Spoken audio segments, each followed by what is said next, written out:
teu nome, Senhor. Tu és digno de toda honra, toda glória, toda adoração. Amém. Tu és poderoso, Tu és inigualável, Tu és o Rei dos Reis, o Senhor dos Senhores. Tu és aquele que visita, ó Deus, as nossas aflições. Tu és aquele que está olhando para nós.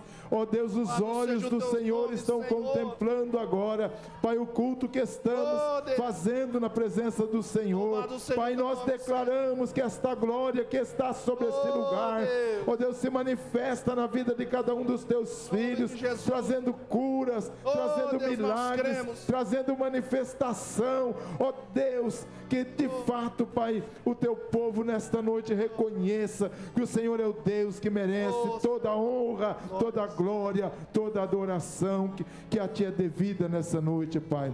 Assim nós oramos e Te agradecemos.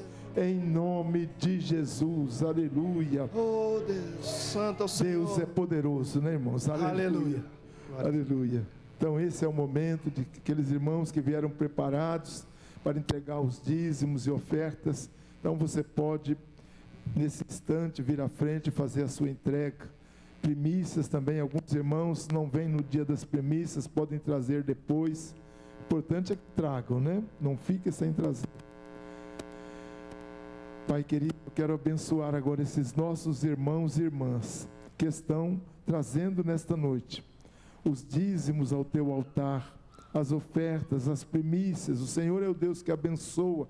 Nem precisamos pedir para que o Senhor os abençoe, porque há promessas específicas na tua palavra de aqueles que de fato honram o Senhor com os dízimos e ofertas, que as janelas do céu seriam abertas, os celeiros seriam cheios, e nós cremos que esta bênção se manifesta nesse momento a cada uma dessas famílias, a cada chefe de uma casa, a cada esposa, os filhos, Pai, que essa família seja uma família próspera, e que o teu povo também neste lugar seja um povo próspero. Assim nós oramos e te louvamos em nome de Jesus. Amém.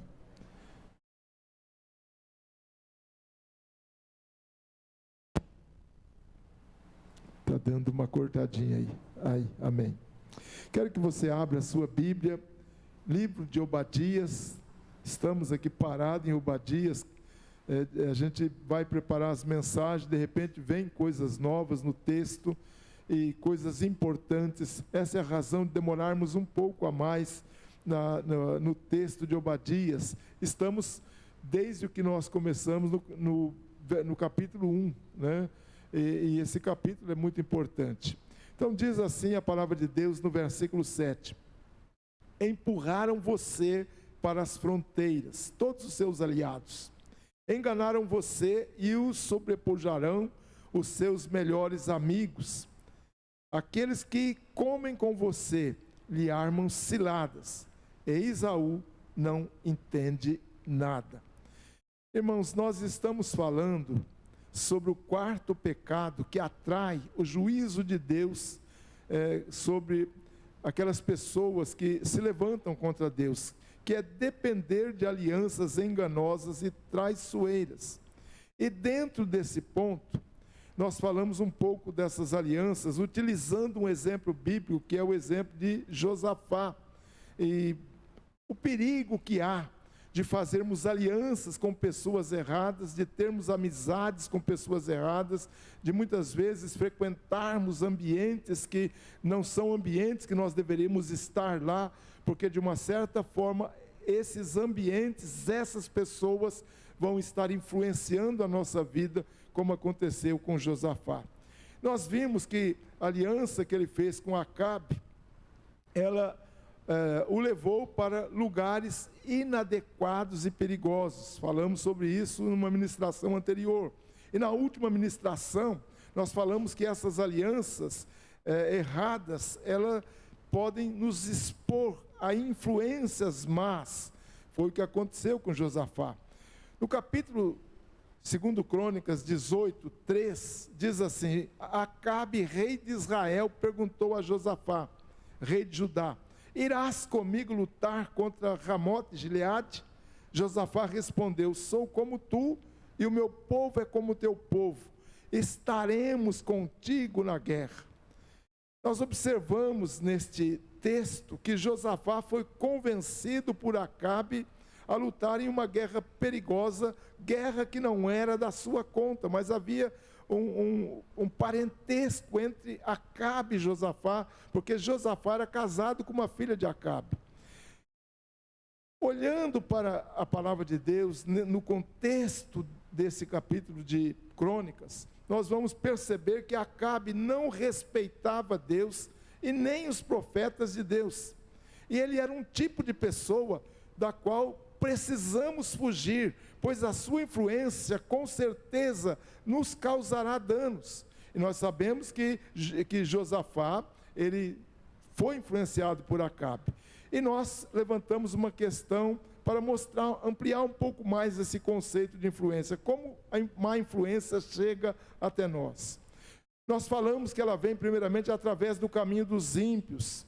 Provérbios 12, 26 diz que o caminho dos ímpios os leva a perder-se, ou seja, precisamos ter muito cuidado quando nós estamos caminhando com pessoas enganosas, pessoas ímpias, e muitas vezes essas pessoas, pelos caminhos que elas trilham e que nós também podemos trilhar, podem nos conduzir à morte. Ali em Mateus 7,13 fala que o caminho que conduz à perdição, e muitos são os que entram por ela. Jesus falando da porta estreita e do caminho largo. Essa má influência, ela vem também através da nossa amizade com o mundo. Usamos o texto de Tiago, capítulo 4, versículo 4, que fala que quem quer ser amigo do mundo, se constitui inimigo de Deus. E certas amizades que desenvolvemos através do tempo, elas podem ser muito perigosas, pois nos levam para longe de Deus. Como pessoas de Deus, como filhos de Deus, nós precisamos influenciar e não nos deixarmos influenciar. Mas muitas vezes é o oposto que ocorre. Aquele crente, ele começa a se assentar na roda dos escarnecedores, daqui a pouco ele já está no conselho dos pecadores, como Salmo 1, e no fim, ele termina exatamente sendo um igual àquelas pessoas que não temem a Deus. Falamos que quem se relaciona mal, acaba mal. Às vezes é preferível ter uma amizade sincera que provoca ferimentos do que certas amizades que aparentam carinho, mas no fundo são salvas. E falamos de Provérbios 27:6, quem fere por amor mostra lealdade, mas o inimigo multiplica beijos. É possível que você já tenha tido uma experiência dessa com algumas pessoas na sua vida. Falamos também que a má influência, ela vem através das coisas que ouvimos e absorvemos. Lá em 1 Coríntios 15:33 diz, não se deixem enganar, as más conversações corrompem os bons costumes. Isso significa que nós devemos ser seletivos nas escolhas das nossas amizades e ao tipo de conteúdo que nos expomos, pois eles irão moldar nossas atitudes e nosso comportamento e nos levar à ruína. Precisamos ser sábios e filtrar muito bem o que entra pelos nossos ouvidos. Ali em Provérbios 14:15 diz que o inexperiente acredita em qualquer coisa, mas o homem prudente vê muito bem onde pisa. Tem certas pessoas que andam assim. Aqui nós paramos e hoje eu quero falar um pouco sobre essas alianças erradas que nos levam a um outro ponto, que é a desobediência. Não somente a influências más, mas elas nos levam também à desobediência ao Senhor. Versículo 28 do texto de Crônicas diz assim, então o rei de Israel e Josafá, rei de Judá, foram atacar Ramote Gileade. Gente, Josafá tinha ouvido a palavra do Senhor através de um profeta chamado Micaías, quando esse profeta está alertando Acabe de que Israel não seria vitorioso naquela guerra, que ele não teria sucesso naquela guerra. Foram essas as palavras de Micaías. Vi todo Israel espalhado pelas colinas como ovelhas sem pastor. E ouvi o Senhor dizer, eles não têm dono. volte cada um em casa ou para casa em paz. Ou seja, o profeta alerta, mas Acabe insiste nessa guerra. Josafá estava aliançado com Acabe, vai também para essa guerra, ou seja, era uma armadilha tremenda que no decorrer das nossas ministrações iremos mostrar para vocês. Diante da palavra do profeta e conhecendo o futuro desastroso daquela guerra, o que Josafá deveria ter feito? Ele deveria ter desistido, deveria ter voltado para trás, ele deveria ter rompido aquele acordo que ele tinha feito com Acabe. Diante de tudo aquilo que estava desenhado, ele deveria ter feito o caminho de volta para a sua casa, lá para o reino do sul, onde era rei. Não, mas ele continua. Irmãos, quando nós estamos em alianças ou acordos errados, muitas vezes nós não voltamos atrás por uma simples razão: nós não queremos ferir ou ofender aquela pessoa com a qual nós estamos aliançados. E às vezes esse medo de ferir a pessoa faz com que nós nos afundamos. Nós ficamos sem jeito de dizer: olha, não dá para caminhar com você, não dá para insistir nessa amizade. E quando nós assim fazemos ou continuamos nesse caminho errado, algo vai acontecer com a nossa vida. Nós estaremos aos poucos nos afastando de Deus, nos tornando insensíveis à palavra de Deus e às orientações que Deus tem para a nossa vida. Deixar de ouvir os conselhos da palavra de Deus para seguir estranhos não é razoável para um filho de Deus. Há um texto no livro de Jeremias que diz assim: não ouviram, nem inclinaram os seus ouvidos, mas andaram nos seus próprios conselhos, no seu próprio coração malvado, andaram para trás e não para diante. Observe nessa profecia de Jeremias, capítulo 7, versículo 24, o retrocesso espiritual nessa expressão do profeta: andaram para trás e não adiante. Tem muita gente dando passo de caranguejo, exatamente porque não escuta a voz de Deus, não escuta o alerta da palavra profética, que muitas vezes vem através dos púlpitos, ou através da própria leitura da palavra de Deus. A palavra entra por aqui, sai pelo outro ouvido. Então há um retrocesso, e esse tipo de pessoa começa a caminhar feito caranguejo para trás. Irmãos, a desobediência, ela tem consequências terríveis quando nós insistimos nela. Primeiramente, alguns pontos aqui sobre desobediência. A desobediência atrai a ira de Deus. Quando Paulo escreve aos Efésios, ele fala algo interessante. Ele diz assim: ninguém engane vocês com palavras tolas, pois é por causa destas coisas que a ira de Deus vem sobre aqueles que vivem na desobediência. Ele, falando também aos Colossenses, reitera o mesmo princípio, quando ele diz assim: façam morrer tudo que pertence à natureza terrena de vocês: imoralidade sexual, impureza, paixão, desejos maus, ganância, que é a idolatria. Aí ele termina esse texto de Colossenses dizendo o seguinte: é por causa dessas coisas que vem a ira de Deus sobre os que vivem na desobediência. Colossenses capítulo 3, versículos 5 e 6, nós temos esse texto que eu acabei de ler agora.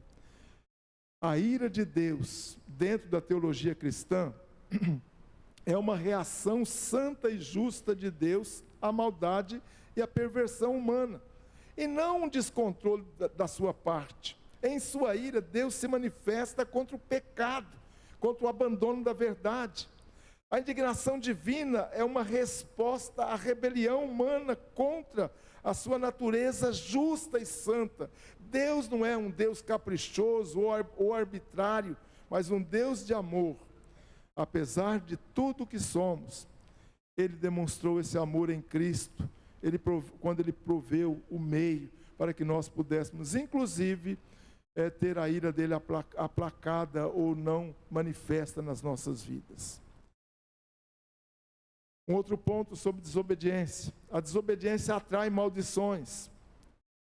Eu vou lá para Deuteronômio, é um texto do Antigo Testamento, mas que serve muito bem para qualquer tempo. Diz assim: entretanto, se vocês não obedecerem ao Senhor, ao seu Deus, e não o seguirem cuidadosamente todos os seus mandamentos, não seguirem cuidadosamente todos os seus mandamentos e decretos que hoje lhes dou, todas essas maldições virão sobre vocês e os atingirão. Vocês serão amaldiçoados na cidade, serão amaldiçoados no campo, a sua cesta e a sua amassadeira serão amaldiçoadas, os filhos do seu ventre serão amaldiçoados, como também as colheitas da sua terra, os bezerros e os cordeiros dos seus rebanhos, vocês serão amaldiçoados em tudo quanto fizerem. E tem outras maldições, se você se interessar, esse capítulo 28 de Deuteronômio, ele fala praticamente sobre isso. Tem alguns versículos que falam sobre bênção, mas o restante do capítulo fala só sobre maldições que podem vir sobre aquelas pessoas desobedientes, aquelas pessoas que não andam na palavra de Deus. A palavra maldição, ela vem de um termo hebraico, o termo quelala, que significa difamação, calúnia, execração. Essa palavra está relacionada com o desejar ou o invocar o mal, o sofrimento ou a destruição de alguém. Nesse contexto aqui, é Deus quem está lançando essa maldição sobre os desobedientes. Andar em desobediência, ela vai atrair, entre outras penalidades, a maldição e o juízo de Deus.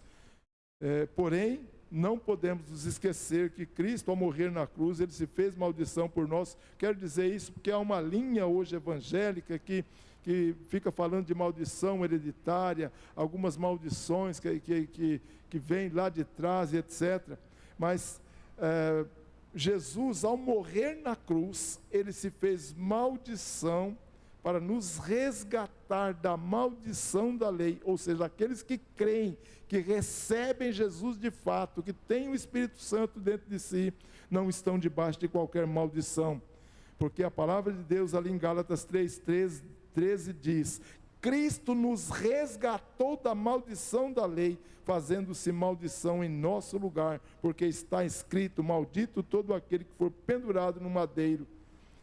Então, pela morte, pela sua morte, Cristo liberta aqueles que creem de fato e quebra o poder de toda e qualquer maldição, seja ela maldição familiar, seja ela maldição individual, desde que haja arrependimento, fé e conversão naquela vida. É isso que Paulo fala aos Romanos: agora nenhuma condenação há para os que estão em Cristo Jesus, que não andam segundo a lei da carne, não andam segundo a carne, mas segundo o Espírito, porque a lei do Espírito de vida em Cristo Jesus te livrou da lei do pecado e da morte. Ou seja, a maldição do pecado e da morte foi quebrada por Cristo na cruz do Calvário. E finalmente, o último ponto que eu quero colocar para vocês sobre desobediência, é que a desobediência atrai feitiçaria e idolatria. Aqui é um texto lá de 1 Samuel, capítulo 15, 23, que diz assim: porque a rebelião é como o pecado de feitiçaria, e a arrogância como o mal da idolatria. Assim como você rejeitou a palavra do Senhor, ele o rejeitou como rei. Foi uma palavra que Samuel disse para Saul, quando ele desobedeceu os princípios da palavra de Deus, e Samuel então confronta e traz essa palavra da parte do Senhor para ele. Ou seja, o que nós queremos dizer aqui? Que há uma afinidade entre desobediência contumaz e a adoração de ídolos. Paulo menciona um fato interessante, ali na sua carta aos Coríntios, de que os ídolos representam demônios. Ele diz assim: quero dizer, presta atenção nessa leitura, quero dizer que o que os pagãos sacrificam é oferecido aos demônios e não a Deus. E eu não quero que vocês tenham comunhão com os demônios. Se você olhar pouquinho antes, Paulo está falando de idolatria ou de ídolos. E aqui ele diz que aquelas pessoas que sacrificam aos ídolos estão sacrificando aos demônios. Então, quem adora ídolo, adora demônio. É uma consequência natural, é um raciocínio lógico aqui. E Paulo fala isso em 1 Coríntios, capítulo 10, versículo 10. Qualquer relacionamento com ídolos implica em relacionamento com demônios. Mas eu quero terminar mostrando alguns exemplos de desobediência, assim, de maneira bem rápida, para concluir a palavra dessa noite. Um desses exemplos foi o do próprio rei Saul, que perdeu o trono devido à sua rebelião contra Deus. 1 Samuel 13, 14 diz: o seu reinado não permanecerá. O Senhor procurou um homem segundo o seu coração e o designou líder do seu povo, porque você não obedeceu o mandamento do Senhor. A obediência de Saul custou o reino. A mulher de Ló é um outro exemplo. Ela não deu ouvidos à palavra de Deus, à instrução que o anjo transmitiu para a família, e por isso se transformou numa estátua de sal. Gênesis 19, 26. E a mulher de Ló olhou para trás e ficou convertida numa estátua de sal. Outro exemplo, exemplo de Israel. Israel vagou 40 anos no deserto pelos seus atos de desobediência a Deus. Josué 5, 6 fala: porque 40 anos andaram os filhos de Israel pelo deserto, até se acabar toda aquela nação. E os homens de guerra que saíram do Egito e não obedeceram à voz do Senhor, aos quais o Senhor tinha jurado que lhes não havia deixado de ver a terra que o Senhor jurara aos seus pais dar-vos, terra que mana leite e mel. Outro exemplo, Moisés. Moisés não entrou na terra prometida por desobedecer a uma instrução de Deus, uma instrução específica. Está ali em Números 20, 12. E o Senhor disse a Moisés e a Arão: porquanto não crestes em mim para me santificares diante dos filhos de Israel, por isso não introduzireis esta congregação na terra que eu lhes tenho dado. Vocês se lembram que Deus mandou Moisés bater na rocha, e ele feriu a rocha, tocar a rocha, ele feriu a rocha, isso fez com que ele ficasse fora da terra prometida. E o último exemplo, o exemplo de Sansão. Sansão, que apesar da sua força, das vitórias que ele estava conquistando em Deus, ele cai na desobediência, e ele tem como que um descaso aos princípios da palavra de Deus. A palavra de Deus, isso o levou à captura, à tortura, à cegueira e vergonha diante dos seus inimigos. Juízes 16, 21, retrata o estado desse homem depois da sua queda. Então os filisteus o pegaram, arrancaram-lhe os olhos e o fizeram descer a Gaza e o amarraram com 2 cadeias de bronze e girava ele em torno de um moinho no cárcere. E os filisteus zombando dele. Irmãos, precisamos ter muito cuidado com a desobediência. A desobediência aqui, ela está em todos os níveis. Muitas vezes nós podemos ser desobedientes em relação ao nosso cônjuge, podemos ser desobedientes em relação ao nosso professor de uma classe, podemos ser desobedientes ao pastor de uma igreja, podemos ser desobedientes a uma liderança lá no trabalho que nós exercemos, no trabalho natural. A palavra de Deus é muito clara: os filhos da desobediência não têm parte com Deus. Isso é muito sério.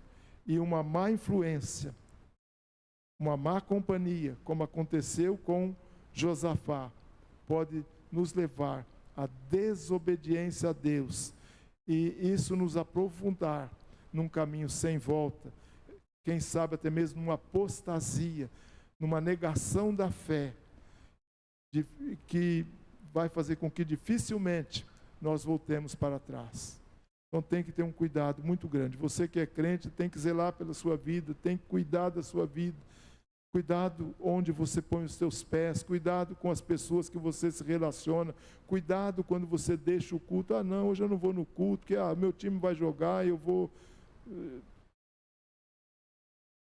Às vezes teu time até perde, e é bom que perde quando é assim, para a gente aprender, né? É algo que a gente não pode nunca trocar por um culto a Deus, mas tem gente que faz isso. Então que a gente tenha esse cuidado. Pastor Marquinhos vai orar.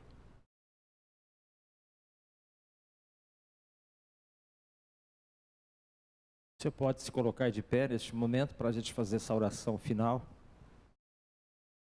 Peço que você feche os teus olhos e abaixe a sua cabeça para refletir. Feche os teus olhos, abaixe a sua cabeça e fale com Deus. De repente não é nem o time de futebol, é a lanchonete. De repente é o churrasco. De repente são os amigos. E de repente já é um desânimo que você não consegue sair de casa, do seu sofá, da televisão, do seu celular para vir à casa de Deus. Isso é algo que deve lançar um sinal de alerta da sua vida com Deus.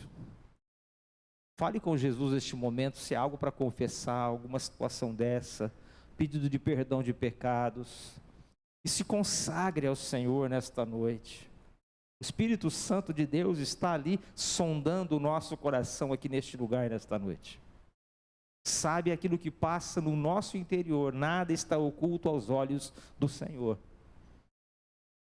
Reconheça se há um erro, há um pecado, há um desânimo, há um desvio da presença, da fé da presença, se reconcilie com o Senhor, fale com Ele agora. Senhor, nós nos colocamos em Tua presença neste momento.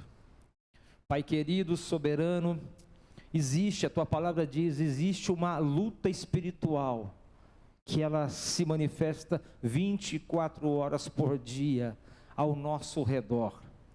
Os ataques do inimigo são contra os nossos pensamentos, para tentar dominar a nossa mente, para que nós deixemos de ouvir a palavra do Senhor, deixemos de obedecê-la, deixemos de buscar a Ti, para buscarmos qualquer outra coisa ou situação que são contrários aos valores da Tua palavra. Muitas vezes esta batalha envolve o esfriamento da nossa fé, uma sensação de derrota, e começamos a encontrar ídolos em nossa vida, não necessariamente ídolos religiosos, mas muitas vezes coisas, amigos, situações que nos afastam daquela comunhão, daquele fervor da Tua presença, do desejo e do prazer de estar na Tua casa, do desejo, do prazer de ler a palavra, de orar, de consagrar a vida, de querer mais e mais de Ti, de fazer algo para o reino do Senhor. Portanto, eu te peço, Espírito Santo, envia a cada coração agora, Pai Celestial, um quebrantamento, para que em meio a esta intensa batalha, nós possamos usar as armas espirituais que o apóstolo Paulo, pelo Teu Espírito, assim deixou escrito em Efésios, ó Pai querido, que nós possamos combater contra as obras das trevas e sairmos vencedores. Ó Pai, envia os Teus anjos neste momento,